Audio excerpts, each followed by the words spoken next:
जाने अनजाने नाना प्रकार की बीमारियों से ग्रसित होता है। और गोरखपुर अंचल में या यूं कहें कि इस पूर्वांचल के बड़े हिस्से में आम आदमी के सामने समस्या ये है कि वो क्या पिए।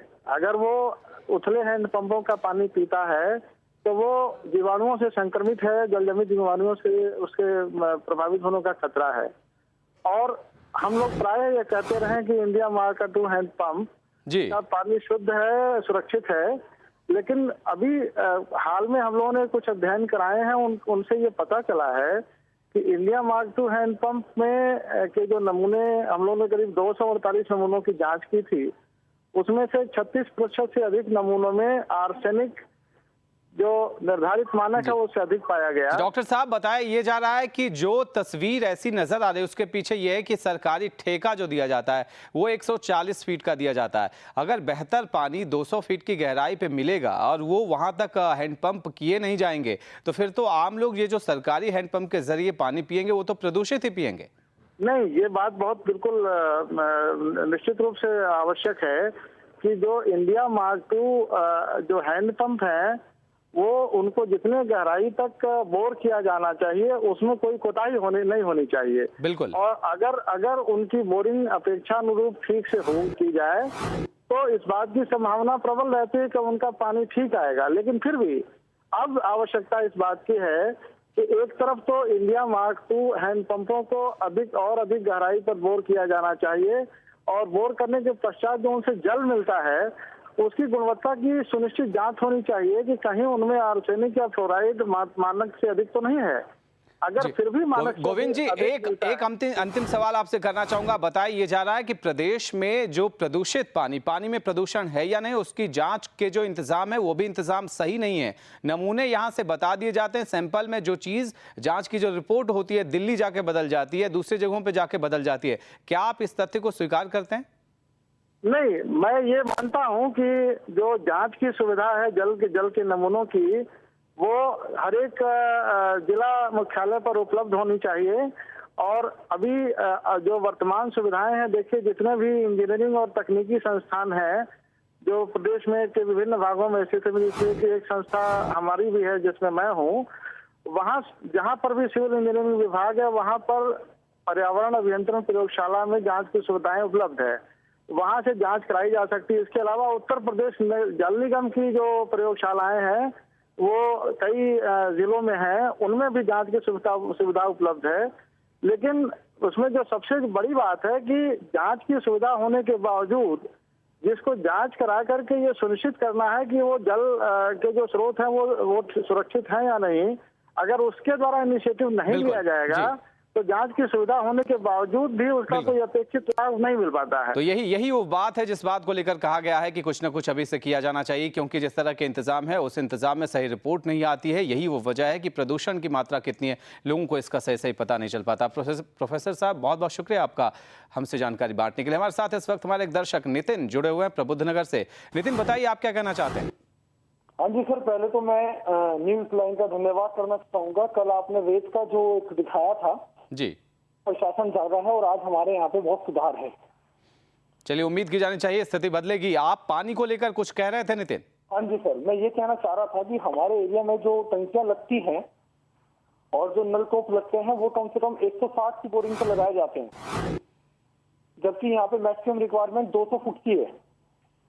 बिल्कुल, यही वो मसला है कि हम लगातार उठा रहे हैं। अगर ठेकेदार कोई 105 फीट पे जाके उस गहराई पे लगाएगा हैंडपंप, अगर नलकूप लगाएगा 140 फीट पे और 200 तक लगाए जाने की जरूरत होगी तो फिर साफ पानी आएगा कहां से? वहां तो पानी वही आएगा जो प्रदूषण, जो जमीन में जो प्रदूषण का स्तर है वो अगर 100 फीट के नीचे तक पहुंच चुका है। यही वजह है कि 200 फीट तक के पानी को लेकर अनुशंसा की जाती है लेकिन पानी मिल नहीं पाता है। यही वो मुश्किल है। लगातार हम तस्वीरें दिखा रहे हैं, बताने की हमारी कोशिश यही है कि जिस तरह के हालात पानी को लेकर है, पानी अगर जल ही जीवन बताया जाता है, लेकिन अगर जल प्रदूषित होगा तो फिर जीवन भी प्रदूषित हो जाएगा और बीमारियों का संक्रमण कई तरह से आपकी जिंदगी को एकदम लाचार सा बना देगा। यही वो समस्या है जिसे हम लगातार उठा रहे हैं। उन्नाव और फिरोजाबाद की ये दो तस्वीरें बहुत कुछ कहती है। तस्वीरें ये कहती हैं कि अगर पानी बेहतर नहीं हुआ, विकलांगता के आप शिकार हो सकते हैं, कई ऐसी बीमारियों के शिकार हो सकते हैं, जीवन भर आप शायद उसका जो असर है वो भुगतते रहें और जो तात्कालिक बीमारियां होती हैं उसके शिकार होने के चांसेस बहुत ज्यादा होते हैं अगर पानी बेहतर नहीं हुआ तो। दोनों तस्वीरें दिखाने की कोशिश। और पानी और आपके स्वास्थ्य को लेकर सीधे सीधे कहा जाता है कि बिल्कुल सीधा रिश्ता इसके बीच है। पीने के पानी की स्वच्छता के मामले में अगर सावधानी नहीं बरती गई तो लोग कई तरह की बीमारियों के चपेट में आ जाते हैं। बीमारियां इतनी ज़्यादा होती हैं कि आप उससे बचेंगे, ऐसा करने के लिए बहुत सारी चीज़ें आपको बाद में करनी होंगी। और 16 साल के बाद से हो गए हैं, अब इस साल से 60-70 साल की उम्र हो गई है। कैसे विकलांग हुए आप? यही बूढ़ा का पानी आवा रहा, सवेरे पैर के जाते रहा, हरा हुआ रहा है, वहाँ से शाम का पैर के यहाँ आते रहा घर है। अब वही में धर ली ने, और वह फिर हाथ पैर तक काम नहीं करते। पानी के दूषित होने के कारण क्या हैं और क्या इसके पीछे की पूरी वजह है, जानते हैं BHU के वैज्ञानिक और गंगा बेसिन अथॉरिटी के मेंबर प्रोफेसर BD त्रिपाठी से। शहर के विकास के साथ साथ जो अनियोजित कॉलोनियाँ चारों तरफ डेवलप होती चली जा रही हैं, तो कॉलोनियों में क्या है कि वहाँ सीवर सिस्टम नहीं है, और सीवर सिस्टम न होने के कारण लोग छोटे छोटे प्लाट लेते हैं, और प्लाटों के अंदर टॉयलेट के लिए जो है सोकपिट बनाना आवश्यक हो जाता है। तो जब वो सोकपिट बनाते हैं तो जितना भी उस आप समझिए कि मलजल होता है उस मकान का, वो सारा का सारा जमीन के नीचे जा रहा है। तो इसके कारण क्या हो रहा है कि नाइट्रेट की मात्रा पानी में जो है बढ़ती चली जा रही है।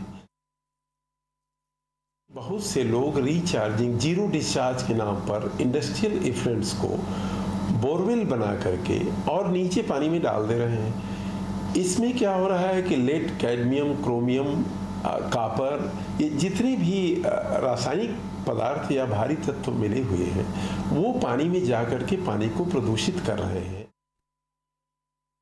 देखिए, पानी में लेड, कैडमियम, क्रोमियम और निकिल, ये सारी चीजें मिली हुई हैं, तो ये तो जहरीले तत्व हैं। आदमी के अंदर जो है उसका बोन सॉफ्टनेस ऑफ बोन हो जाएगा, तरह तरह की बीमारियां इन रासायनिक पदार्थों से हो जाती हैं। ये तो जहरीले तत्व है ही है। तो कितनी तरह की दिक्कतें हो सकती है बता रहे थे BHU के प्रोफेसर BD त्रिपाठी साहब। कह रहे थे कि छोटी बात नहीं है अगर आप मान लेते हैं कि बहुत ही आसान सा मसला है कि पानी प्रदूषण का शिकार हुआ है, अगर हम बाद में दवाइयां खाएंगे बात ठीक हो जाएगी, जीवन पर असर रह सकता है। और जलजनित जो बीमारियां हैं, जो ज़मीन के अंदर से पानी आप ग्रहण करते हैं वो पानी साफ़ होना चाहिए, और इसके लिए अभी से बहुत सारी कोशिशें करनी चाहिए, और आपको भी अपने पानी की जाँच करानी चाहिए, और जो विशेषज्ञ बताते हैं उस पर अमल करना चाहिए।